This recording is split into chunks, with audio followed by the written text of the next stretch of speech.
والله الا فاجئني سميتو بهذا الفيديو بالله العلي العظيم. انا تصنت ليه بزاف د الفيديوهات، ولكن بحال هذا الفيديو عمرني ما سمعته. سمعوا اخوتي وديك الساعه نرجعوا ان شاء الله الكريم.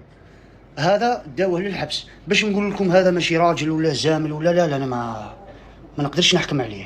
باك نقول لكم باللي هذا غبي، ينتقد في الدوله وينتقد في رئيس الجمهوريه باش تعيش ماميدو وصباح والشيخ نسيم ومراد الدجاجه واي واحد داخل الجزائر ينتقد الدوله ولا يدافع على ولايه ولا بلديه من داخل الجزائر باش يعيشوا المخنثين والعاهرات. عندي انا غبي غبي غبي. والله سميتو لا تتعرف تهضر وتتفكر، وانا ديما كنت هز عليك فكره بان انت غبي وبليد، ولكن بهذا الفيديو هذا مسحتي لي هذه الفكره. دروك عرفتك بان انت ذكي وتعرف من اين تؤكل الكتف.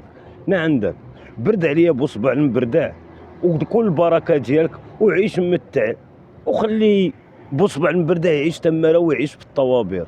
والله العظيم الا هذه هي الهضره المعقول والهضره الفري. سمعتي هذاك الجزائري اش قال لك سميتو؟ سمعتي؟ يعني راه اللي بغى يهضر عليك ولا اللي بغى يتكلم عليك ولا اللي بغى يتكلم على المشاكل اللي في بلادك هذاك راه غير غبي وبليد. ان كيفاش يدافع عليك انت وانت هو بصبع ومبردع باش تعيش انت الحياه السعيده ويمشي هو للحبس؟ لا، اللهم يشيت هو النظام ويعيش الحياه السعيده ولا يلقي بجين حياه امك نتايا.